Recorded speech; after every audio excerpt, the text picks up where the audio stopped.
Hello everyone, स्वागत है आपका आपके चैनल विक्टोरियस एकेडमी में। और आप आज नेक्स्ट लेक्चर को कंटिन्यू करेंगे जो कि है केमिस्ट्री का क्लास 11 का some basic concept of chemistry. हम लोगों ने प्रीवियस लेक्चर में atomic mass, molecular mass, formula mass, atomic mass complete किया। आज हम लोगों को पढ़ना है दैट व्हाट इज मोल, यानी कि हम लोग आज की स्टडी करने वाले हैं अबाउट मोल कॉन्सेप्ट। तो मोल कॉन्सेप्ट में सबसे पहले समझेंगे कि मोल होता क्या है।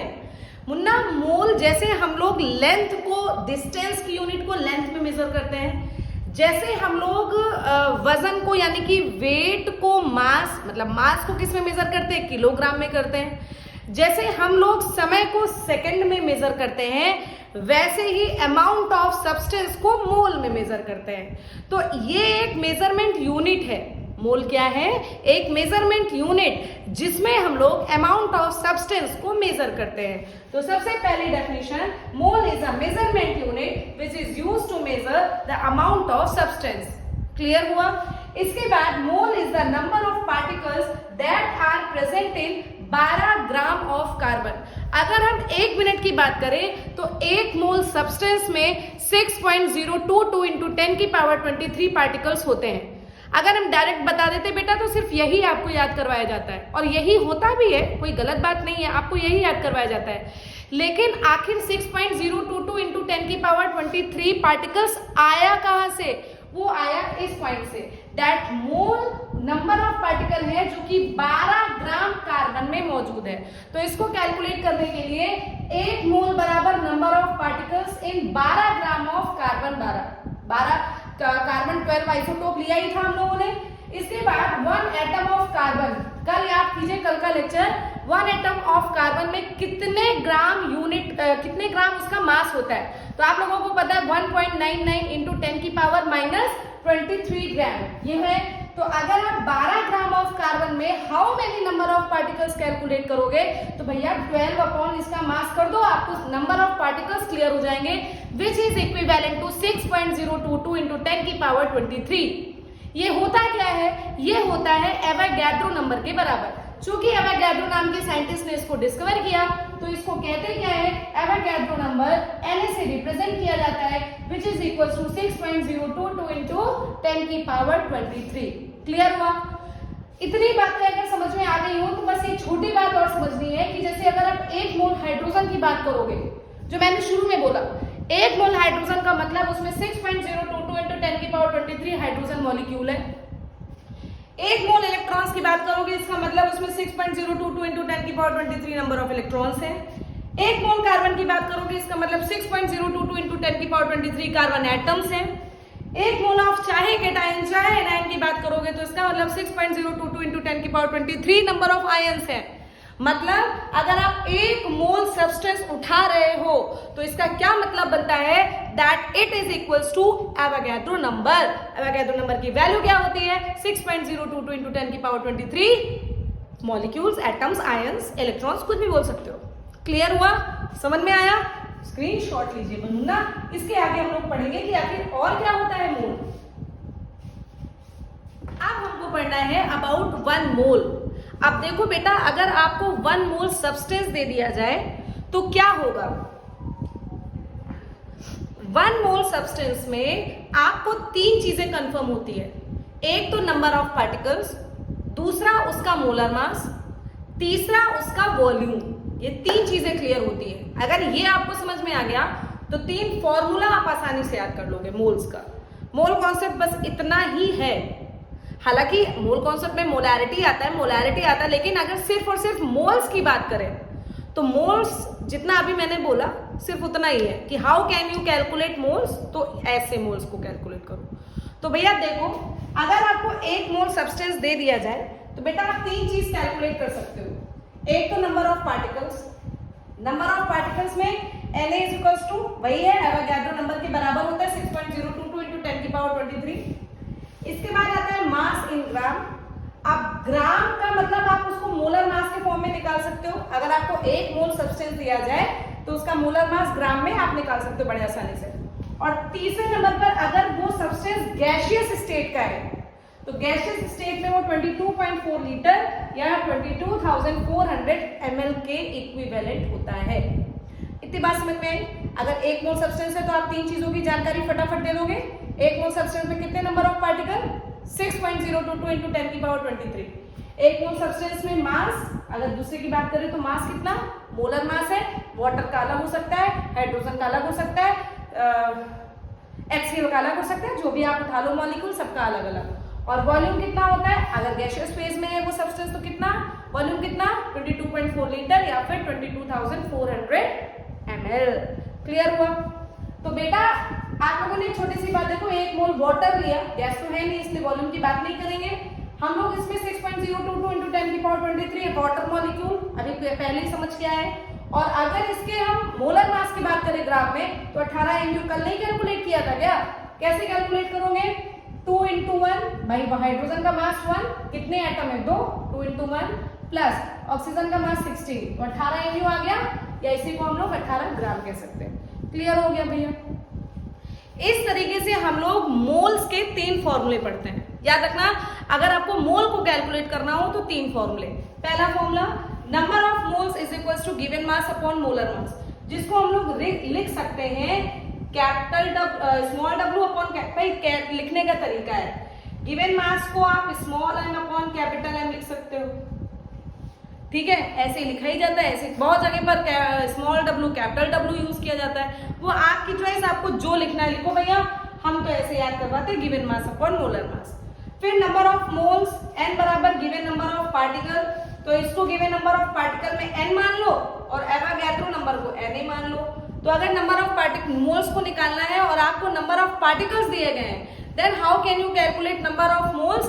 The number of particles upon Avogadro number, और Avogadro number तो भैया कांस्टेंट होता है 6.022 into 10 की पावर 23। क्लियर? अब अगर नंबर ऑफ मोल्स में आपको गैसियस स्टेट में कोई सब्सटेंस दिया गया है और आपको नंबर ऑफ मोल्स कैलकुलेट करने हैं, तो आप उसमें नंबर ऑफ मोल्स को कैलकुलेट कर सकते हो अगर आपको वॉल्यूम गिवन और वॉल्यूम गिवन नहीं होता, वॉल्यूम तो कांस्टेंट होता है यार। 1 मोल सब्सटेंस में हमेशा इसके इक्विवेलेंट होता है। तो अगर आप नंबर ऑफ मोल्स इस कंडीशन में निकालोगे तो वो किसके इक्विवेलेंट आएगा? Given volume upon 22.4 litre volume. Litre है 22.4, मिलीलीटर दिया जाएगा 22,400 कर देंगे। ये बड़े आसान से 3 फॉर्मूलाज है। मेन तो आपको भैया यही दोनों याद करना है भाई, ये याद तो ये भी करना है, इंपॉर्टेंट तो ये भी है, लेकिन आपके यहाँ इन दोनों का यूज भर भर के। नंबर ऑफ मोल्स मतलब बराबर given mass upon molar mass, and number of moles बराबर given number of particle upon Avogadro number. याद हो गया होगा, ठीक है? इसी पे तुरंत हम लोग 2 न्यूमेरिकल लगाते हैं। इसका स्क्रीनशॉट लेना, तुरंत तुरंत तुरंत ऑन स्पॉट। दे एक एग्जांपल, चलो देते हैं, तुरंत देते हैं। अगर आपको तुरंत एक क्वेश्चन करने को मिल जाए कि कैलकुलेट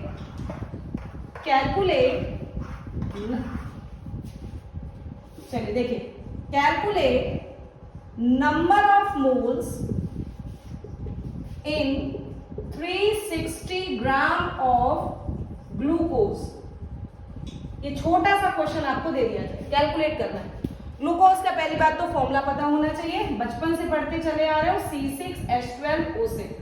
कल इसका मोलर मास निकाला था, भगवान जाने याद है कि नहीं याद है? नहीं याद है तो कैलकुलेट करो भाई अपनी अपनी कॉपी में। तो अभी आपने फॉर्मूला क्या पढ़ा? नंबर ऑफ मोल्स निकालने के 3 फॉर्मूले। क्या क्या?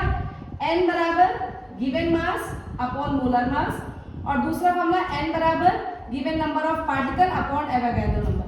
यहाँ पे तुमको मास दिया है, गिवन मास दिया है, दिमाग लगाओ। तुमको गिवन क्या है बेटा? मास। तो तुमको गिवन मास कितना है? 360 ग्राम। मोलर मास आप कैलकुलेट कर सकते हो, कितना होता है? हमें लर्न है यार, आपने अगर अब तक निकाल लिया होगा, रिप्लाई देना। कितना होगा? 180। निकाल के दिखा दे एक बार।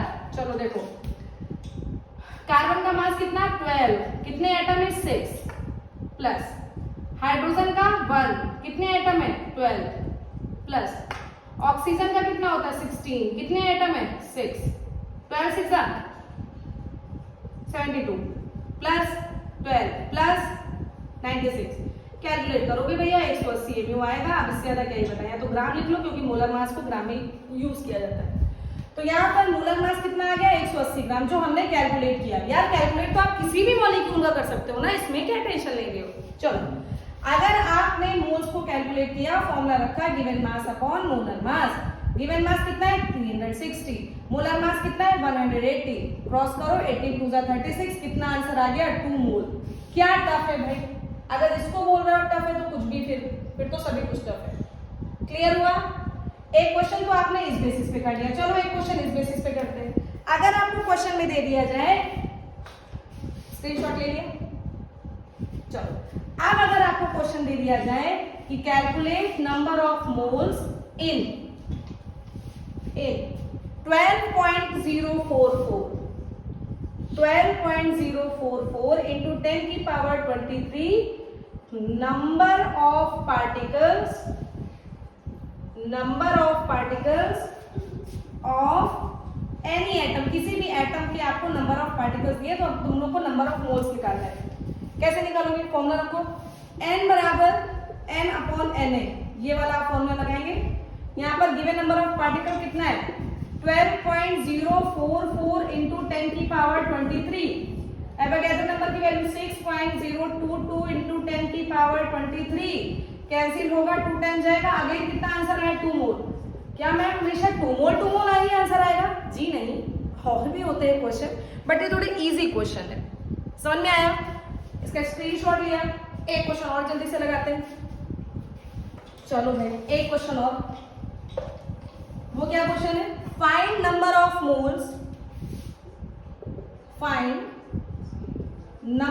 Moles in 90 gram of water या 180 gram of water, 180 gram of water, 180 gram of water. ठीक, चलिए 180 ग्राम ऑफ वाटर कैसे निकालोगे? फिर से ग्राम दे दिया गया, फॉर्मूला क्या लगाएंगे? यही वाला, n is equals to given mass upon molar mass. Given mass कितना है 180, मोलर मास वाटर का कितना होता है भाई 2 into 1 plus 16, 2 plus 16 18 ग्राम। मोलर मास कितना आ गया 18, यहाँ पे 18 रखोगे 10, कितना आंसर आया 10 मोल। अच्छा अब बताओ क्या अभी टफ है मोल्स कैलकुलेट करना? नहीं है ना, इसको जल्दी से स्क्रीनशॉट लो फटाफट। आपके सामने ये दोनों न्यूमेरिकल्स हैं, साथ में सॉल्व करते हैं। कैसे निकालेंगे बेटा? आपको मोलर मास कैलकुलेट करना है। अच्छा भाई, अगर मोलर मास कैलकुलेट करना है तो फॉर्मूला लगाना है गिवन मास अपॉन मोलर मास, और ये भाई साहब आपको कैलकुलेट करना है। ठीक, अब आपको दो चीजें पता होनी चाहिए, m और गिवन मास पता होना चाहिए। देखो भाई क्या क्या दिया है।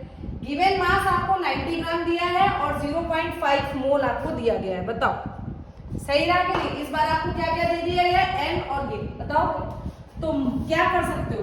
n मतलब इसको इधर ले इसको इधर ले कर सकते हो कि नहीं?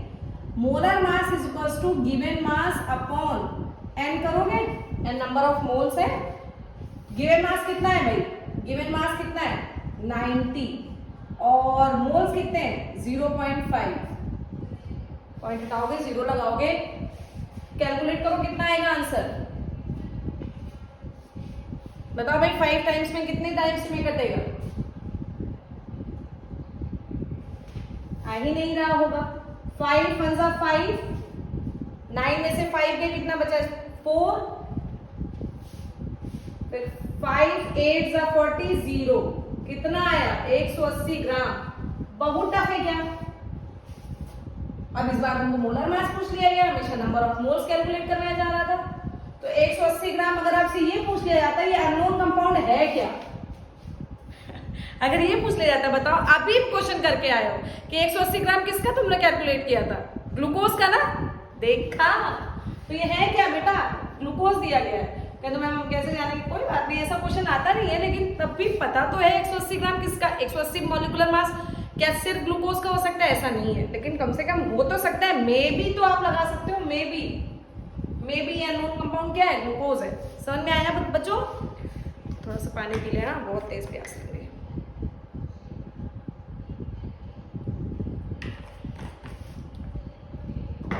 आओ इसको करते हैं। इसमें क्या निकालना है? मोलर मास निकालना है। चलो फिर से मोलर मास निकालने का तो फॉर्मूला एक ही बनेगा, N is equal to given mass upon molar mass. Given mass दिया है कि नहीं दिया है? हाँ भाई दिया है, 18 ग्राम दिया है। तो अगर आपने 18 ग्राम ये रखा और आपने मोलर मास रखा, मोल्स पता चल जाए, बस काम चल जाए। लेकिन यहाँ तो हो गई गड़बड़ी, यहाँ तो तुमको नंबर ऑफ पार्टिकल्स दिया है। आप क्या करोगे? यहीं पे दिमाग लगाने वाली चीज है। ये क्वेश्चन थोड़ा सा ट्रिकी है। ट्रिकी क्या है यार, है तो आसान बट समझने वाला है। ऐसे भी क्वेश्चन आते हैं। क्या करेंगे भाई? करेंगे क्या, सबसे पहले इसकी मदद से हम लोग नंबर ऑफ मोल्स निकाल लेंगे और उसके लिए फॉर्मूला बताया n is equals to n upon na, given number of particle upon Avogadro number. Given number of particle कितना दिया है? 18.066 इंटू 10 की पावर 23। अब एवोगैड्रो नंबर की वैल्यू 6.022 इंटू 10 की पावर 23। अबाउट में ये 3 टाइम्स जाएगा, तो मोल्स कितने निकल के आ गए? 3 आए कि नहीं आए? फॉर्मूला में रखो भाई। अगर आपने यहाँ पर 3 रखा, 18 ग्राम रखा, ग्राम ग्राम बार बार नहीं करेंगे, 18 रखा और मोलर मास तुमको कैलकुलेट करना है। तो इधर लाओ जरा, molar mass is equals to 18 upon 3। कितने टाइम्स गया? 3 4 3 6 18। यार कितना आ गया? 6 ग्राम इज द आंसर। यार समझो भाई, क्लियर हो गया? कैसे निकालना है लोगों को? सबसे पहले यहाँ मोल्स नहीं बनाना, तो मोल्स के लिए आपको ये दिया गया है भाई, तो इसकी मदद से हमने नंबर ऑफ पार्टिकल की मदद से हम लोगों ने नंबर ऑफ मोल्स निकाल लिया। और अगर नंबर ऑफ मोल्स निकल गए तो जाहिर सी बात है कि फटाफट हम लोग मोलर मास को कैलकुलेट कर ही लेंगे। समझ में आया? Very nice. अब हम लोग एक छोटा सा कॉन्सेप्ट और पढ़ेंगे, परसेंटेज कंपोजिशन। जल्दी से इसका लो स्क्रीनशॉट भैया, क्योंकि एक नया टॉपिक पढ़ने जा रहे हैं, percentage composition. Please take screenshot. अब हमको एक नया टॉपिक पढ़ना है, परसेंटेज कंपोजिशन। इसको कैसे पढ़ेंगे? इसके लिए एक छोटा सा फॉर्मूला दिया जाता है। फॉर्मूला क्या है? निकालने का तरीका है। परसेंटेज कंपोजिशन का मतलब क्या है कि अगर कोई मॉलिक्यूल आपको दे रखा है तो उसमें हाइड्रोजन कितना परसेंटेज है या फिर ऑक्सीजन कितना परसेंटेज है। यानी अगर कार्बन डाइऑक्साइड दिया है तो कार्बन कितना परसेंटेज है, ऑक्सीजन कितना परसेंटेज है, ये आपको कैलकुलेट करना है। इसको कैलकुलेट करने के लिए तरीका ये है कि जिस एलिमेंट तो एक ही होता है वाटर में, या तो हाइड्रोजन एक एलिमेंट है या तो ऑक्सीजन एक एलिमेंट है। ग्लूकोज में कार्बन एक एलिमेंट है, हाइड्रोजन एक एलिमेंट है, ऑक्सीजन एक एलिमेंट है। समझ में आया? तो एलिमेंट्स तो एक ही होते हैं। तो परसेंटेज ऑफ एलिमेंट निकालोगे तो सबसे पहले उसके नंबर लिखोगे। जैसे H2O में अगर आप वाटर की बात करो तो इसमें हाइड्रोजन का नंबर कितना है? 2। तो यहाँ नंबर ऑफ एटम लिखोगे, उसका मोलर मास लिखोगे, नीचे टोटल मोलर मास लिखोगे, मतलब वाटर का जो टोटल मोलर मास आएगा। चलो वाटर में निकाल के देखते हैं। चलिए वाटर में अगर हाइड्रोजन का परसेंटेज देखेंगे, ठीक है, परसेंटेज ऑफ हाइड्रोजन, तो पहले इसका टोटल मोलर मास निकालने क्योंकि जरूरत पड़ेगी। आपको पता है 2 इंटू 1 प्लस 16 कितना होता है? 18 AMU। बोलो भैया। तो अगर आप यार नंबर ऑफ एटम्स देखोगे तो हाइड्रोजन के कितने हुए? 2। और हाइड्रोजन का मोलर मास कितना होता है? 1। बोलो यार, ठीक। और टोटल मोलर मास कितने होंगे बताएं? टोटल मोलर मास कितना? 80। तो कितना है? 2/80, 1/9। और फाइन अगर आप इसको कैलकुलेट करोगे तो कितना बनेगा? 11.1%। कैलकुलेट करके देखना, यही आएगा। चलो अब अगर ऑक्सीजन का परसेंटेज निकाला जाए, परसेंटेज ऑफ ऑक्सीजन निकाला जाए, तो कैसे करोगे? ऑक्सीजन कितना है? 1, ठीक है, 1 इंटू ऑक्सीजन का मास कितना होता है? 16 upon total molar mass 18, 16/80। Calculate करोगे तो तुम्हारा आंसर मिलेगा 88.9%। यानी कि वाटर में ऑक्सीजन का हाइड्रोजन 2 होने के बावजूद उसका परसेंटेज कम है, और ऑक्सीजन एक ही एटम होने के बावजूद उसका परसेंटेज कंपोजिशन ज्यादा है। भाई ये छोटी सी बात है, आपको तैयार होना पड़ेगा। यार हमने वो नहीं लगाया ना इंटू 100। 16/18 को कैलकुलेट करोगे ना, 16/18 इंटू 100। यार 100 तो लगाना ही पड़ेगा, इंटू 100, 100/9, सॉरी यार, इंटू 100।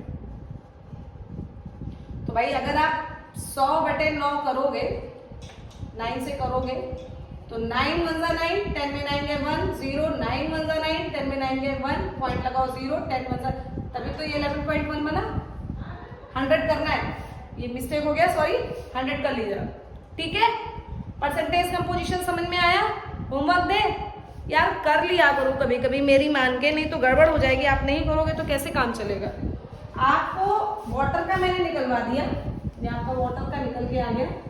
आपको निकालना है कैल्शियम कार्बोनेट में कैल्शियम का अलग, कार्बन का अलग, ऑक्सीजन का अलग। एक और कर लो, C6H12O6 में सबका परसेंटेज कंपोजिशन, कार्बन का अलग, हाइड्रोजन का अलग, ऑक्सीजन का अलग।